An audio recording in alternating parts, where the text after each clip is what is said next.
Why does Matt from PBS Spacetime channel claim that tests of quantum gravity might not be possible? For value and content, Fermilab channel stands out, but even Don from Fermilab claims that there is no chance that we will ever observe any effect due to gravity in a particle physics experiment. Well, it depends how you define a particle physics experiment. It is true that it is almost impossible to create gravitons in a particle collider.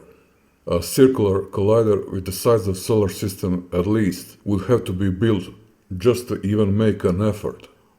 PBS spacetime is usually accurate and provides exceptional content, but Matt even claims that gravity might not be quantum.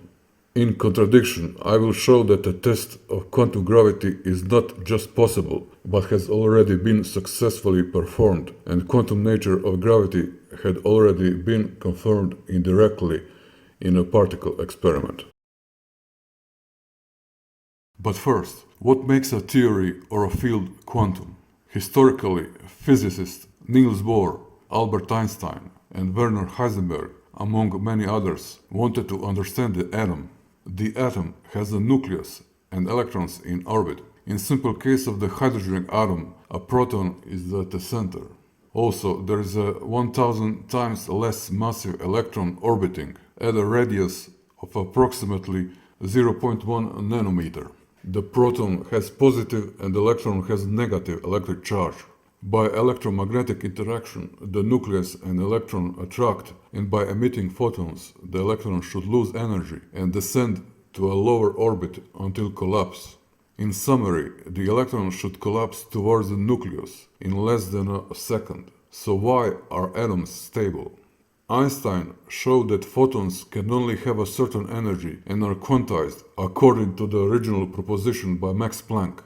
So a photon is both a wave and a particle.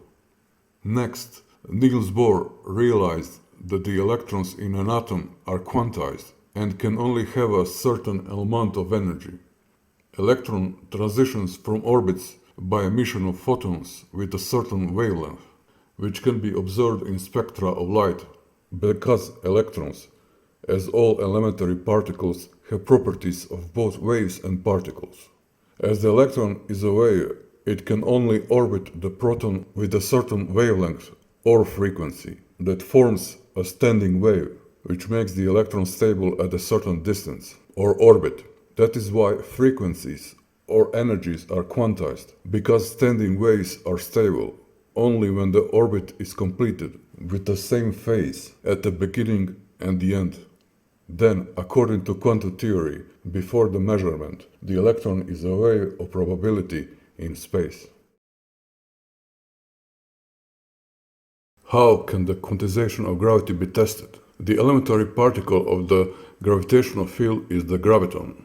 It is true, as Matt from PBS concludes, that testing quantum gravity by observing the graviton directly is almost impossible. Matt's PBS video is mostly true, except that effects of quantum gravity can be observed in an experiment. Here is how.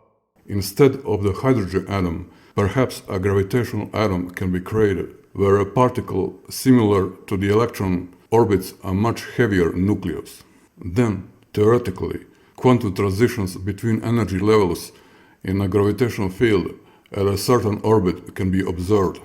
But the nucleus has an extremely small mass, and gravitational force is very weak, a million billion trillion times weaker than the electromagnetic force. A better idea would be to replace the nucleus by a whole planet Earth. Also, the electron should be replaced with a neutron. The advantage of using a neutron is that it has no electric charge and does not interact with the electromagnetic field. So the only force exerted on the neutron should be due to the gravitational field of the planet. Then the orbits of the neutron should be quantized and form standing waves around the planet. Unfortunately, that would not work either, because the neutron wavelength is very small compared to the planet. The right way would be to have a beam of neutrons in a small container in a gravitational field, and then observe whether the transitions of the neutron are classical or quantum. The experiment had already been performed with astonishing results. From an experiment described in a paper, quantum states of neutrons in the Earth's gravitational field, it was determined that neutrons form quantum states in the gravitational field, the same way electrons form states in atoms. Experiment confirms that gravitational field does exist, and neutrons transition and lower energy in discrete amounts. Gravitational energy levels are quantized.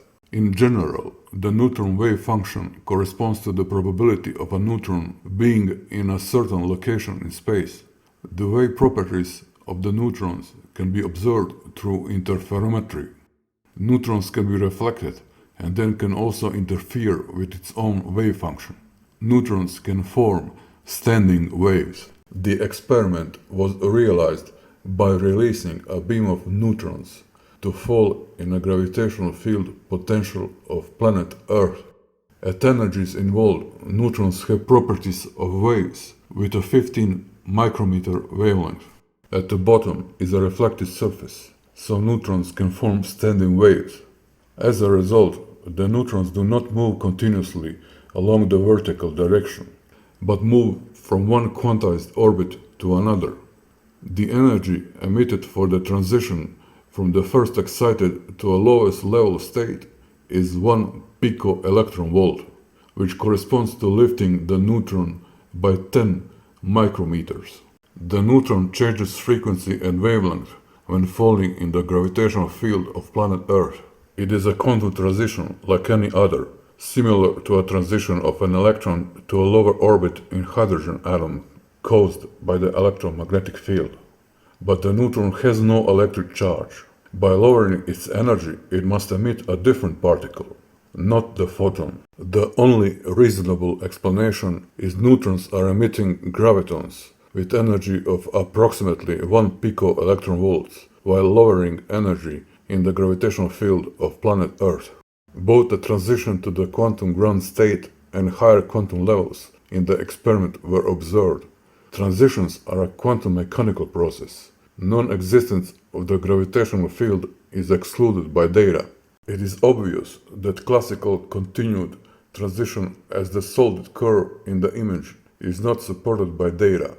Classical gravity does not have a lowest quantum state. The dashed curve is the quantum result. The experiment is in agreement with quantum theory, and so the orbit height of the neutron is quantized. Ground state is at approximately 15 micrometers, and the first excited state at 25. Is there any possible way of refuting the result and the quantum interpretation of the experiment?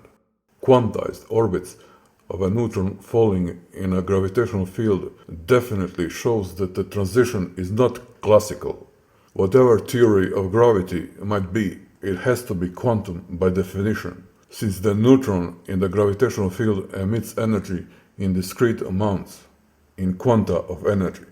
The experiment seems to be impossible to explain without quantization of gravity. As Matt claims that observation of emission of photons in a photoelectric effect was a clear demonstration of quantization of the electromagnetic field.